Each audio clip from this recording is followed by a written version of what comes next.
NDA की सरकार ने किया था, सबको वर्तमान की सरकार ने नौकरियों से हटा दी, उनकी सेवाएं समाप्त कर दी।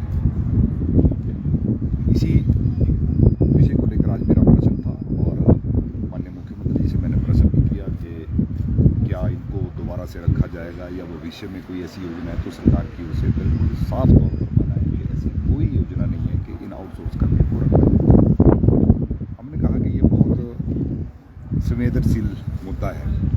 कोविड ऐसी महामारी पूरी दुनिया में आई, किसी को भी पता नहीं था कि ये कोविड है क्या उस समय। और उस महामारी की स्थिति में जब बेटा पिता के पास नहीं जा रहा था, भाई भाई के पास नहीं जा रहा था, तो ये कोविड के दौरान आउटसोर्स कर्मी, चाहे वो वार्ड अटेंडेंट थे, चाहे वो सफाई कर्मचारी थे, चाहे वो ड्राइवर्स थे, चाहे स्टाफ नर्सेज थी, ऐसी बहुत सी अलग अलग कैटेगरीज में इन लोगों को भर्ती किया गया था। उन्होंने पूरे उस कोविड के दौरान अपनी जान पर खेलकर लोगों की जान बचाने का काम किया। लेकिन ये ऐसी संवेदनहीन सरकार है जहां उनकी सेवाएं समाप्त कर दी, वहीं पिछले 9 महीने से उनको सैलरी नहीं दी गई। और इसके साथ ही मैंने दूसरा जो मुद्दा उठाया कि कोविड के दौरान मेरे विधानसभा क्षेत्र सुंदरनगर के सिविल हॉस्पिटल में 500 एलपीएम की कैपेसिटी का एक पीएसए प्लांट स्थापित किया गया था। जयराम ठाकुर जी पूर्व मुख्यमंत्री जी ने उसका उद्घाटन भी किया था।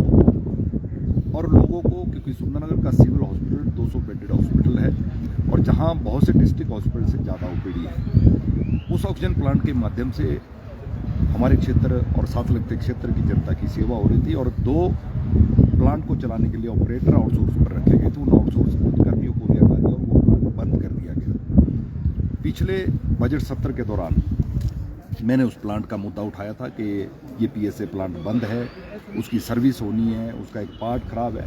तो मुझे सदन के अंदर स्वास्थ्य मंत्री जी ने जवाब दिया था कि 1 सप्ताह के अंदर अंदर ये पीएसए प्लांट को चला दिया जाएगा। आज दूसरा बजट सत्र आ गया, 1 साल के बाद भी वो पीएसए प्लांट अभी तक नहीं चल पाया। आज सदन के अंदर माननीय मंत्री जी ने आश्वस्त किया है कि जो 2 ऑपरेटर रखे गए थे उनकी सेवाएं बहाल कर दी जाएंगी। लेकिन अब ये कितना सत्य साबित होगा ये तो भविष्य ही बताएगा। और उसके साथ प्लांट को चलाने की मैंने बात कही कि उसकी सर्विस होनी है, कोई पार्ट उसका खराब है, उसको लेकर भी मुख्यमंत्री जी ने कहा है कि मैं अधिकारियों से रिपोर्ट मंगवाऊंगा। मैंने सदन के अंदर भी मुख्यमंत्री जी को कहा कि चुने हुए प्रतिनिधि जनता के सेवक के रूप में मैं भी यहाँ सदन के अंदर हूँ। और अमर उजाला समाचार पत्र में बड़ा प्रमुखता से भी इस खबर को छापा गया है। क्या आपको ना समाचार पत्र पर, मीडिया पर भी विश्वास नहीं है और ना चुने हुए प्रतिनिधि पर भी विश्वास नहीं है? आपने कहा कि मैं अधिकारियों से रिपोर्ट मंगवाऊंगा। मुझे लगता है कि इस सदन के अंदर सरकार की ओर से जो जवाब आता है वो झूठ बोलने का काम जो है सरकार सदन के बाहर तो करती है, लेकिन सदन के अंदर भी कर रही है। मैं सीधा सीधा आरोप सरकार पर लगा रहा हूँ कि प्रदेश के मुख्यमंत्री जी भी और प्रदेश के मंत्री भी सदन के अंदर झूठ बोलकर सदन को गुमराह करने का प्रयास पिछले 14 महीने से कर रहे हैं।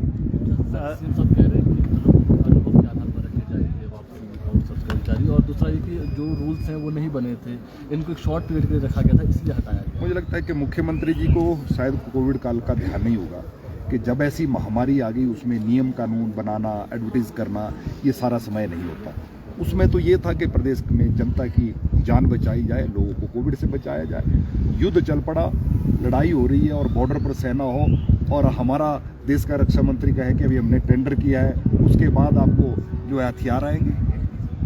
इस प्रकार से अगर मान लो कहीं पर पूर्व की सरकार में अगर नियम कानून बनाने में कोई चूक रह गई थी तो वर्तमान की सरकार को 14 महीने का समय हो गया। उनको भी ध्यान में है, उनके भी प्रतिनिधि उसमें देखते थे कि ये उनको उसमें कोविड वॉरियर कहते थे, क्या ये मामला जो है ये छोटा मामला है? तो सरकार नियम कानून बनाकर आज हम देख रहे हैं कि बैकडोर भर्तियों के लिए अनेकों फार्मूले बनाए जा रहे हैं, अनेकों भर्तियाँ की जा रही है, जिसमें वन मित्र भी एक है, 10 नंबर जो है इंटरव्यू के रखे जा रहे हैं। उसके लिए नियम कानून बनाने के लिए थी, क्योंकि वो पूर्व की भाजपा सरकार की समय में आउटसोर्स भर्तियाँ हुई थी। लेकिन मैं बड़े दावे के साथ कह सकता हूं कि हमने उसमें भी भर्तियां करते हुए किसी की जाति, किसी का धर्म, किसी की पार्टी नहीं पूछी।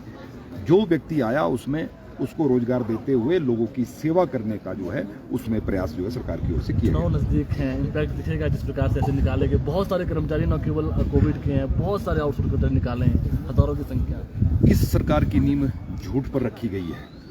झूठ बोलकर सत्ता में आए हैं। आज हर वर्ग परेशान है। जहां आउटसोर्स कर्मी, ये तो मैंने स्वास्थ्य विभाग के कर्मियों की बात की, अन्य विभागों से भी आउटसोर्स कर्मियों को निकाल दिया, आज वो सड़कों पर है। आज आप देख रहे हैं कि जिन लोगों के टेस्ट हुए हैं वो अपने रिजल्ट का इंतजार कर रहे हैं, वो धरना दिए हुए हैं, टेंट लगाए हुए हैं। आज पेंशनर सड़कों पर हैं, आज बिजली बोर्ड के कर्मचारी सड़कों पर आ रहे हैं। ये 14 महीने का कार्यकाल आज हर वर्ग को ठगा है। जहां इन्होंने नौजवानों को ठगा, वहीं इन्होंने किसानों को, बागवानों को, महिलाओं को, कर्मचारियों को, हर वर्ग को ठगने का प्रयास वर्तमान की सरकार ने किया है।